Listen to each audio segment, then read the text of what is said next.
Gervonta and see Jake Paul's sparring partner. Yeah, it's a great point. It's gonna be a crazy photo op. Yeah. Is the burnt bridge with my brother unfixable? I don't hate your brother. You guys need to fight guys your same size. Jake land one good punch on Tank, it's over with. Gervonta, right? But the waist size and everything, we'll see. That's stupid. I mean, Jake Paul is twice the size. I mean, how do you make a match like that? Tank maybe walks around at 150. Maybe. We know he's not walking around at 170. We could maybe say 160? Jake Paul versus Gervonta Davis. The fight that just refuses to leave the spotlight. Outrage, excitement, disbelief. The reactions keep pouring in from across the sports world. Some are calling it a circus. Others are calling it genius. But one thing's certain. Everyone will be watching. And Jake Paul wasted no time pouring fuel on the fire.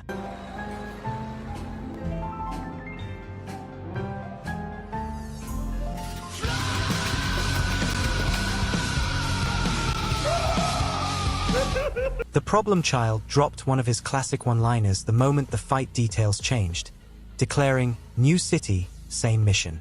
Seek and destroy the tank. Miami will see how I take down this angry elf." Love him or hate him, Jake Paul knows exactly how to turn a fight into a global spectacle. And this time, he's making history. For the first time ever, a fight of this scale will stream worldwide on Netflix, opening the door to millions of new viewers who might never have watched boxing otherwise. The announcement didn't just split fans, it sent shockwaves through the boxing world. Legends, champions, and promoters have all weighed in, and their opinions couldn't be further apart. So the question remains, is this fight the future of boxing, or the ultimate mismatch? Is the burnt bridge with my brother unfixable? I don't hate your brother. You guys need to fight guys your same size. When you fought Floyd, you are massive. He did hit you with a fucking bomb, and you fucking ate it. He's gonna fight Gervonta Davis. UFC President Dana White didn't hold back, comparing this matchup to Logan Paul's exhibition against Floyd Mayweather. He argued that Gervonta Tank Davis is simply too small to be stepping into the ring with someone Jake Paul's size. What do you got? Gervonta, I think, hits way harder than Floyd, but he's too small. Your brother's gonna be able to get inside on him, put his weight on him, tie him up. I hear your critique on fighting guys the same size as you. Is that why you guys wouldn't let me fight Conor? Yeah, you're fucking huge. Conor weighs 145 pounds, 155 pounds. Yeah, but he says he can beat me. According to Dana, fights like this look like mismatches on paper, and he didn't miss the chance to throw shade, reminding everyone how absurd the size difference looked back when Logan fought Floyd. Still, not everyone shares that opinion. I don't know what's going to happen with a 135-pounder going up against a 200-pounder. I think it's not a real fight. Jake just too big. Tank ain't gonna be able to get in from that jab. Jake land one good punch on Tank, it's over with. Terence Crawford, widely regarded as one of the best pound-for-pound fighters in the world, acknowledged that while Jake is physically the much bigger man, Tank Davis brings an explosiveness that could flip the script. Crawford was clear, size doesn't erase skill, and Tank's power is something no one should underestimate. Isn't that stupid? I mean, Jake Paul is twice the size. I mean, how do you make a match like that? Legendary promoter Bob Arum didn't bother with diplomacy. He flat out dismissed the matchup, saying, "Isn't that stupid? Jake Paul is twice his size. How do you make a match like that?" His disbelief only added more fuel to the debate. Bro, that's a fucking disgrace of a fight. Yeah. You know it. Just like Mike Tyson, low-key was a disgrace, but we accepted it. But Yeah. he was 60 years old. I mean, Right. the casuals don't see the weight difference. They see Jake Paul and Gervonta Davis. Yeah. And if Gervonta Davis doesn't fuck up Jake Paul, they're going to think Jake Paul is some pound-for-pound champion type of fighter. Yeah. Gervonta Davis, he's actually really small. Like, when I fought him, like, he's small. Yeah. So I just think it's a very unfair fight. Meanwhile, Ryan Garcia, never shy about voicing his opinion, called Davis crazy for even agreeing to step into the ring against someone as large as Jake Paul. I don't know if Jake said, "Hey, I'm not gonna be around, after that fight. We need to do this now." And it's a number that I can't turn down. So I'm not against it. I don't hate it. There's a part of me that's interested. I want to see what's the size discrepancy. On the flip side, others admitted the spectacle itself has a strange appeal. I don't know if Jake said, "Hey, I'm not going to be around after that fight. We need to do this now." And it's a number I couldn't turn down. So no, I'm not against it.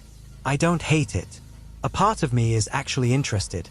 I want to see just how big the size discrepancy really looks. The sparring partners for these dudes, that's gonna be a crazy look for both of them. In the opposite direction. If I can see your sparring partners, Right.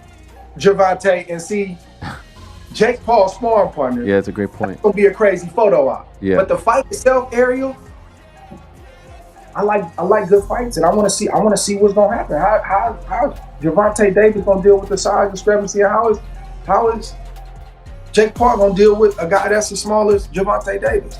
Andre Ward admitted he's genuinely curious about this fight. He wants to see how Tank Davis's sparring partners stack up against Jake Paul's, calling the matchup a wild experiment fueled by the size difference, something fans simply can't look away from. Perhaps the boldest defense of Davis came from veteran sparring partner Sparks, who claimed Tank has dropped men much bigger than Jake inside the gym. In his eyes, if Davis lands clean, Paul could be out cold, weight difference or not. Now, my personal opinion is, for the people talking, I don't think any of y'all have ever seen $100 million. Number two, boxing, it's a gladiator sport. It's very demanding on the body, on the mind. It puts you in a zone where you connected to that and that only. And again, Tank is a family man. He's a businessman. He's a brand. I'm pretty sure boxing is not his life 24/7. But while fighters and fans debated, organizers faced a much bigger challenge. The fight was originally scheduled for Atlanta, but that plan didn't last long. Behind the scenes, negotiations with the Georgia Athletic Commission unraveled, and the issue was obvious: weight classes. With Jake Paul walking around close to 200 pounds and Gervonta Davis never competing above 140, regulators immediately raised red flags. Promoters were forced to pull their request for permits and waivers that would have allowed the bout in Georgia. That's when ESPN broke the story.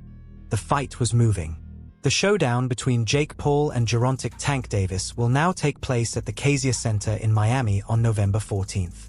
A high-profile stage for a fight already stealing headlines, and the relocation only added to the spectacle.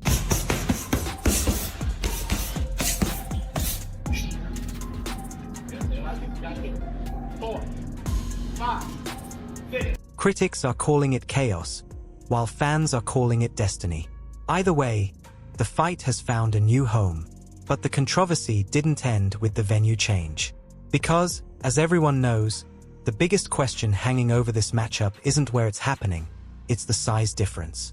And that's where the debate gets heated. Saw that. I mean, I don't know. I mean, I worry about those fights involving Tank anyway, because how can you put the plans together for an event of that magnitude not knowing what's what? So, yeah, I've not spoke to Nikita or heard from Jake Paul, but I just saw the reports earlier. Jake Paul, who weighed in at 199.4 pounds for his last fight, is essentially a cruiserweight. Gervonta Davis, meanwhile, has built his entire career between lightweight and super featherweight, never once crossing 133.8 pounds in official competition. The gap isn't just noticeable, it's enormous. Critics wasted no time labeling the fight a circus act, accusing promoters of prioritizing spectacle over sport. Even Georgia Athletic Commission Chairman Rick Thompson went public, saying promoters probably knew all along the weight differences were too extreme. He insisted the public deserves transparency about why the Atlanta fight collapsed. His comments only fueled outrage and skepticism, raising the biggest question of all: how safe and how fair can this fight really be? I think he's hit the lottery, isn't he? Everyone wanted that ticket, didn't they, to fight Jake Paul? He's got it. Why has he got it? Probably because he's half the size of Jake Paul. Jake Paul is a very good sort of white-collar-esque boxer. He looks good on the pads a bit, you know, but there's levels to this game. I think ultimately, when you add it all up, Jake Paul is good for boxing. Yet despite all the criticism, the hype only continues to grow. In 2025, controversy doesn't kill a fight, it sells it. And Jake Paul knows exactly how to keep the spotlight on himself. Say what you want about him. Call him a YouTuber, a showman, or even a provocateur. But Jake's record speaks louder than critics ever imagined. With a 12-1 professional record and a 6-fight winning streak, He's gone from internet personality to legitimate headliner in the world of boxing. You know, he's a strong, good boxer. The first 3-4 rounds. After that, I feel tired him. So I don't think he's ready for the champions, but he's a good fighter. So what began as exhibitions against fellow influencers has snowballed into serious matchups against respected names. He's shared the ring with legends and seasoned professionals. His win over former world champion Julio Cesar Chavez Jr. silenced a wave of doubters. Even Chavez Jr. himself admitted afterward, he has a good punch. No excuse. He beat me.